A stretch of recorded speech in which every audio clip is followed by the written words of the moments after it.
Okay, so welcome to the lecture 7 of our immunology lectures. So, in the last class we discussed about the innate immune system, and if you remember the last time the picture,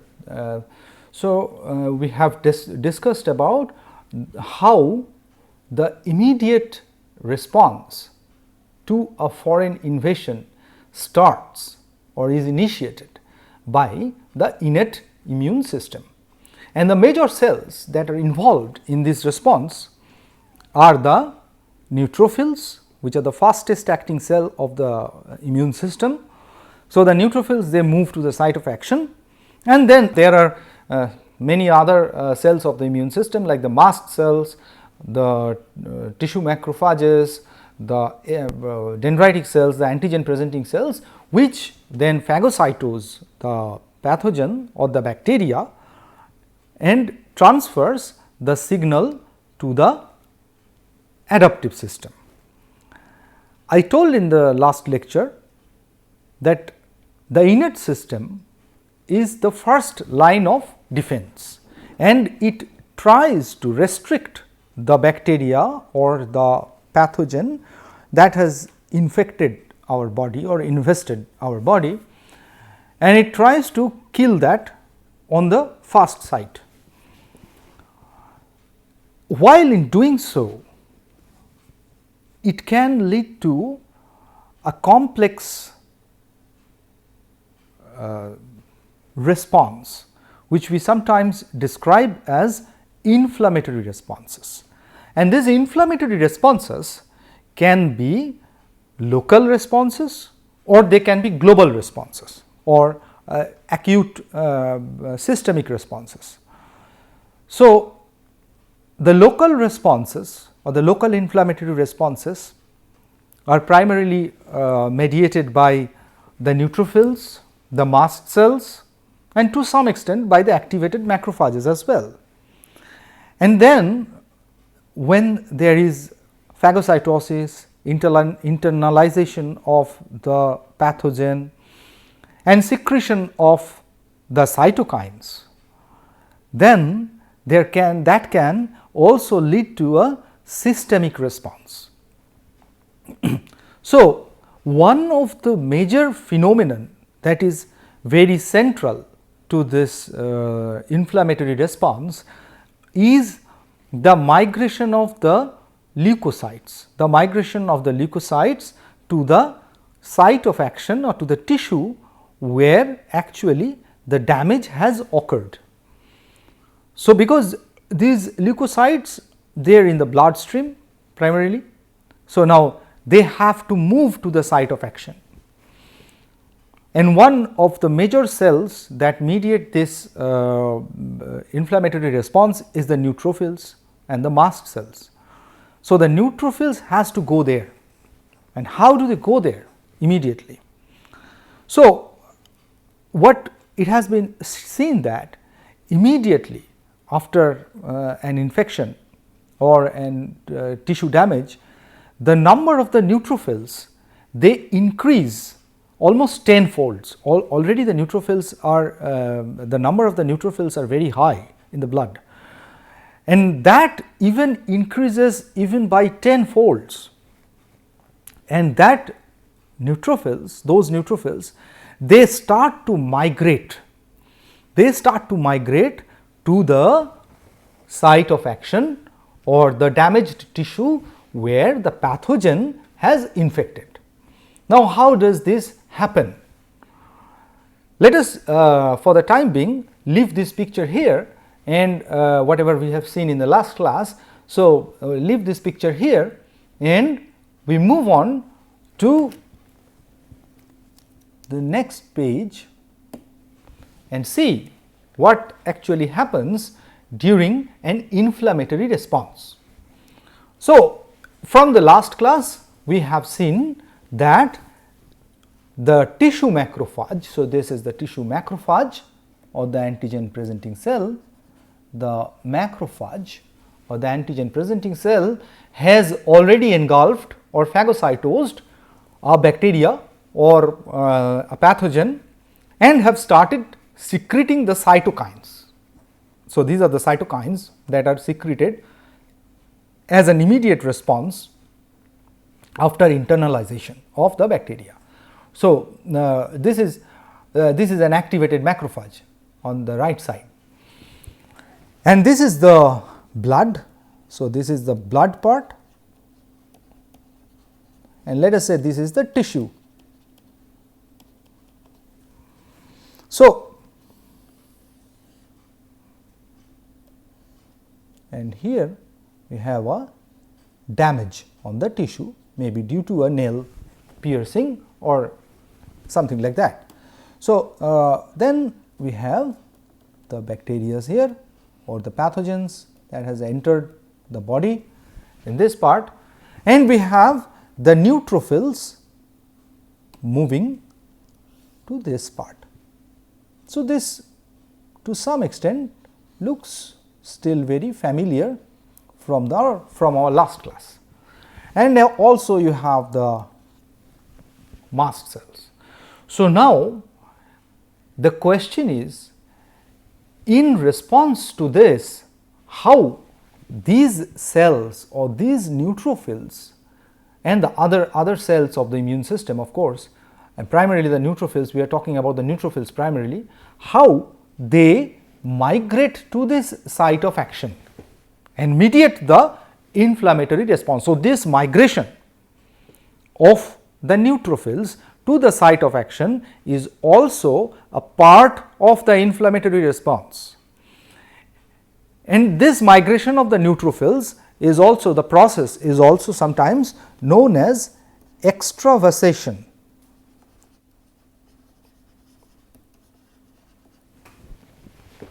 Because they cross the blood vessels. And where do they cross from? So, they cross from these regions on the blood vessels, which are known as the high endothelial venules or the HEV, the high endothelial venules. From there they cross it. Now, this process of migration of the neutrophils, which as I described is a part of the inflammatory response, this occurs in steps, and this is also mediated by certain mediators which are known as the CAMs or the cell adhesion molecules, the CAM, the cell adhesion molecules.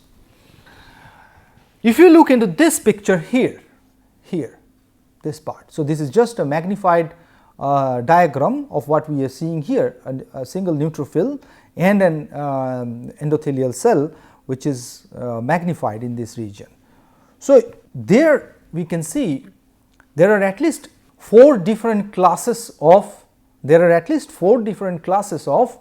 these CAMs or the cell adhesion molecules, and these are the mucins, which are usually expressed on the surface of the neutrophils. So, these are the mucins. The selectins,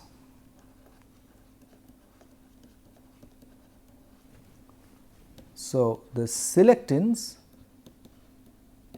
which are usually expressed on the surface of the endothelial cell. Then you have the integrins and a 4th class of the CAM which are known as the ICAM, which are also known as the immunoglobulin superfamily cell adhesion molecules or the IG superfamily CAMs or the cell adhesion molecules, and that is why they are known as the ICAMs. So, now what happens in this part? So, this migration of the neutrophils, this occurs by 4 different steps. If you see here, the step 1, the step 2, the step 3 and the step 4. So, the 4 different steps are: step 1 is known as rolling, then it is activation,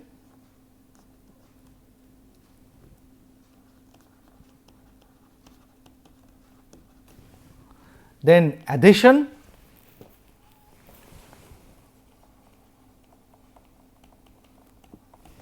and then finally transendothelial migration.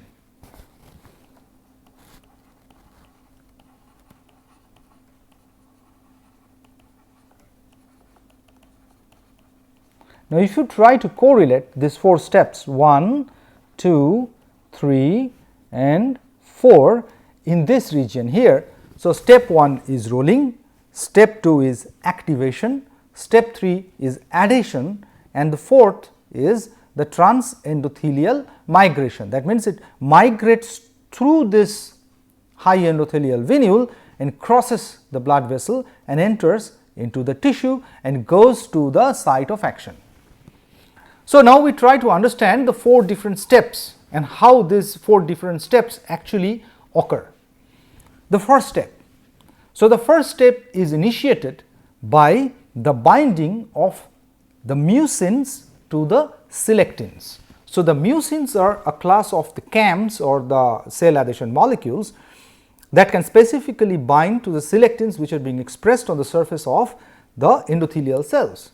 So, the mucin binds to the selectin, and as this binding occurs, so the cells which were kind of flowing in the bloodstream, they are now attached to the endothelial cell, the first step of attachment, and they start to roll on the surface, they start to roll. The second step is very important, that is the activation. Now, activation involves the effector molecules or the chemokines.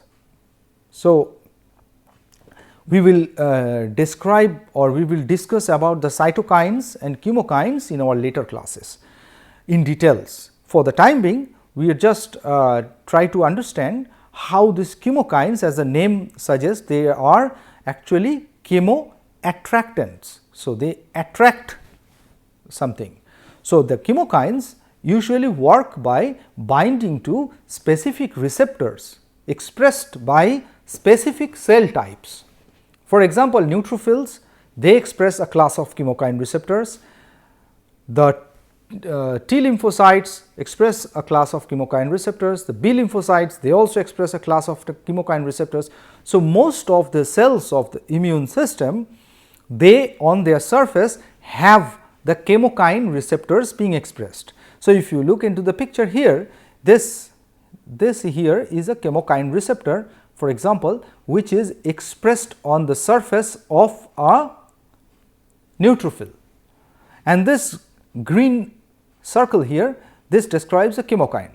So, now a chemokine is being secreted by the endothelial cell, and by virtue of that, so the chemokine to chemokine receptor is something like a iron to magnet attraction. So, it is just an iron magnet attraction. So, now when there is a chemokine present in the surrounding and a cell which has on its surface which is expressing a chemokine receptor, then it will be quickly attracted towards that chemokine. So, that is the principle of chemoattraction. So, this cell will now get attracted towards the endothelial cells, and there are some downstream signaling here inside. There are some downstream signaling, we are not describing those signals for the time being. So, what happens is, now if we look into the next step, that is the activation step. So, this step here describes the first step or the rolling step. So, it is only binding of the selectin to the mucin, the cell has just anchored.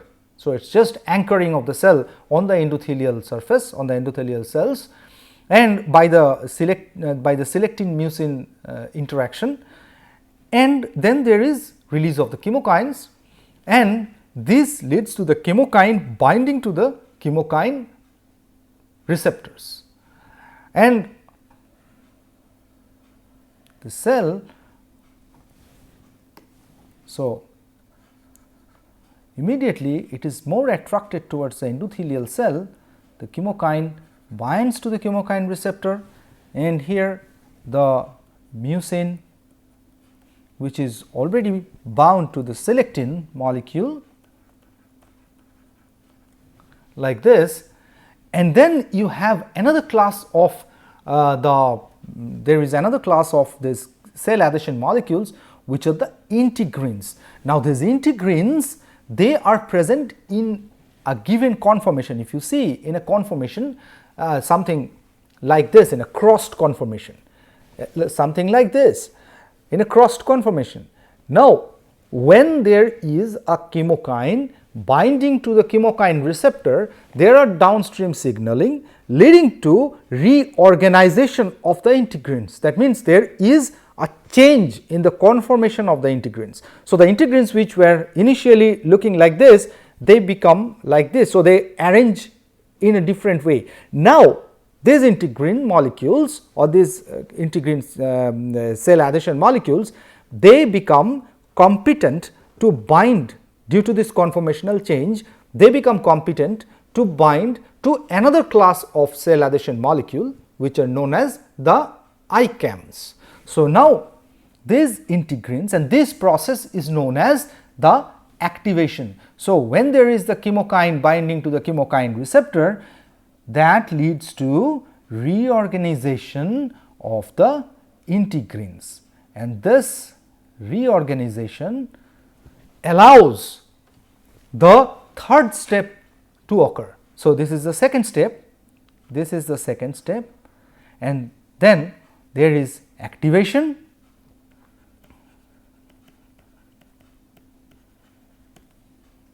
and then there is adhesion. So, this allows it the third step to occur, where this ICAM to integrin interaction is completed. So, this ICAM to integrin interaction is completed, and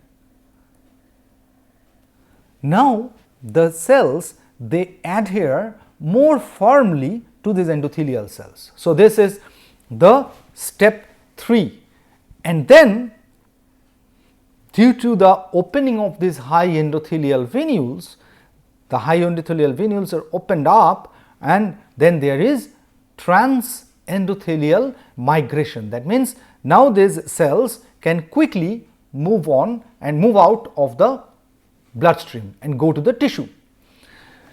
Now, as soon as it goes to the tissue, now the question is, it goes out of the bloodstream, that is fine. Now, how does it reach the site of action? It has to reach the site of action also. So, it has to go to the site of action. So, now there are further chemoattractants, there are more other chemoattractants in this tissue, in this region. There are other chemoattractants, and there are also presence of chemokines, of course chemokines, and other than chemokines, there are other chemoattractants as well that also attracts these neutrophils or the other cells of the immune system to go to this site of action. Among them are the chemokines, some cleaved complement products. We will discuss complements in details, and then we will at that time we will discuss more in details about the complement mediated, the complement cleaved products and complement mediated inflammatory responses.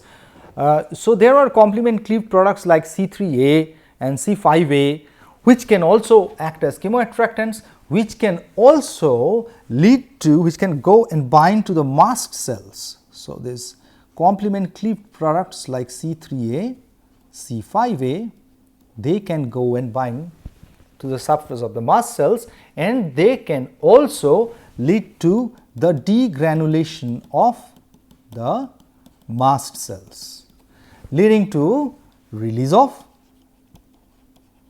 histamine. And this histamine is actually, what is it doing? It is increasing the vascular permeability, and by that it is allowing more of this transendothelial migrations. So, this transendothelial migration is more facilitated. So, the more cells, it leads to vasodilation, it increases the vascular permeability, allows more neutrophils and more cells to go to the tissue. And there are other chemoattractants in this area, which actually helps these cells to migrate to the site of action. Apart from the histamines, these granulocytes like the mast cells, for example, the mast cells as well as activated macrophages, they produces other types of small molecules or effector molecules other than histamine, like the prostaglandins,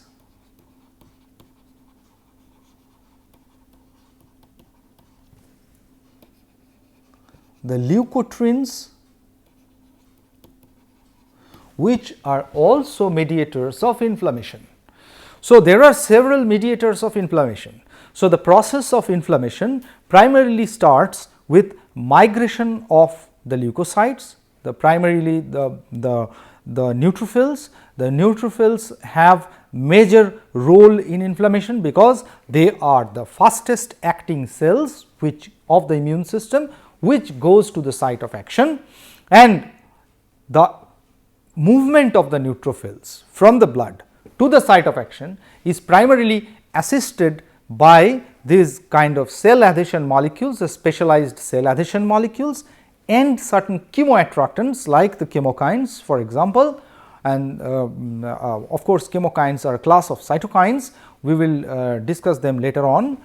And then you have these activated macrophages and the tissue mast cells, which produces certain small molecules like histamine, the prostaglandins and the leukotrienes, which also are mediators of a inflammatory response. So, these are all responsible for local inflammatory responses, and that can lead to. So, whenever you have for example, an insect bite, let us say an insect biting, or a nail going in, or a small pin sharp object going in damaging your tissue, then you can have a redness, a swelling in that area. So, these are local responses, and these can occur from this kind of mediators of inflammation like histamine, prostaglandin, leukotrienes, because they are all, most of them increases vascular permeability, and they also assist in movement of the neutrophils to the site of action. So, these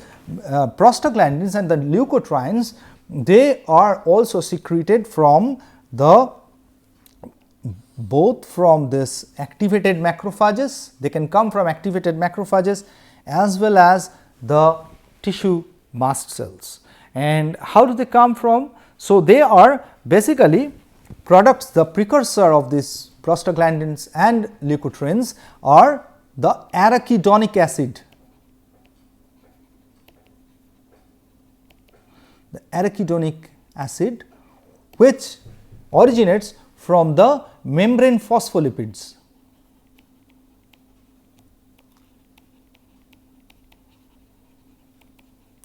So, this we will discuss more in details when we will be discussing about hypersensitivity reactions.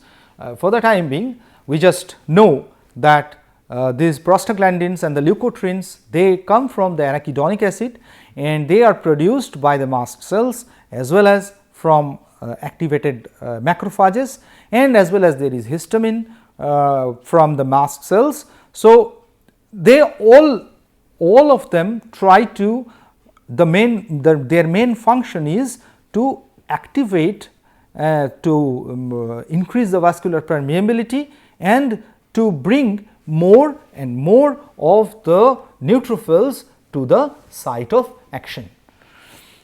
And now, if you look into this activated macrophage on this side, this activated macrophage, as we described in our last class, secretes cytokines. And what does this cytokines do? So, these cytokines can lead to some global responses like increase the body temperature, increases temperature leading to fever. So, you can have high body temperature, activates the T and the B lymphocytes, activates liver to produce more of the proteins like the complement proteins,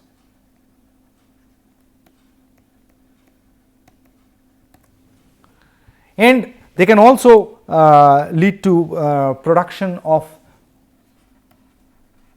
increases the production of the neutrophils. So, there are certain leading to some systemic inflammatory responses as well. This from this in response of these cytokines that are being produced from this activated macrophages. So, if we look into this overall picture, what is happening in case of an inflammatory response, we will see it is the innate immune system which is acting in response to a tissue damage or a pathogenic invasion, and there is very quickly I try to summarize. There is this movement of the neutrophils which are present in the blood, they try to move immediately to the site of action because the neutrophils are the fastest acting cells. So, there are 4 steps in the neutrophil movement. One is the rolling, the second is the activation, the third is the adhesion, so adhering to the endothelial cells, and the fourth is the transendothelial migration. So, now these 4 steps proceeds by the action of certain cell adhesion molecules like the mucins, the selectins, the ICAMs and the integrins. So, initially there is a mucin to selectin binding which we describe as the rolling. Then there is activation. Activation is primarily because of this secretion of the chemokine. The major chemokine that is involved here is interleukin 8, IL-8, which is responsible for this second step or the activation step. So, when there is this chemokine binding to this chemokine receptor here, that activates and leads to rearrangement or conformational change of the integrins, leading to or facilitating its binding to the immunoglobulin superfamily of the receptors of the cell adhesion molecules which are present on the endothelial cell, leading to the third step or the adhesion, and then there is the fourth step or the transendothelial migration, and by that they migrate to the tissue. These neutrophils, they migrate to the tissue, and then inside the tissue there are other chemoattractants, there are many other chemokines, other small molecules that are present in the tissue which attracts these neutrophils more towards the site of action or the damaged tissue and brings them closer to the pathogen, and they will start engulfing the pathogen. And then there are the tissue macrophages which also initiates another parallel response. There is a parallel response being initiated by the tissue macrophages where what we see on this right side in this part. So, now the tissue macrophages they can bind to the pathogen by recognizing the PAMPs as we had described in the last class, and then this whole set of action that starts on, and then there is the cytokines which are being produced, and the cytokines they mediate a lot of systemic responses. At the same time, the mast cells they are activated by the complement cleavage products mainly, and leading to release of histamine. Leading to the release of the histamine, and also other molecules like prostaglandins, leukotrienes, which all tries to increase the vascular permeability and allow more neutrophils to be produced, more neutrophils to migrate from the blood to the tissue and coming to the site of action and enhance the inflammatory response. So, we have tried to summarize in from the last class and this class. What we can summarize is how the innate system tries to respond immediately when there is a invasion of foreign bacteria or a foreign pathogen invading our body, and what is the immediate response coming from the innate system and the local inflammatory responses that are initiated immediately. So, that is all for this class, and we will continue describing all these more in details slowly in our next lectures. Thank you for today.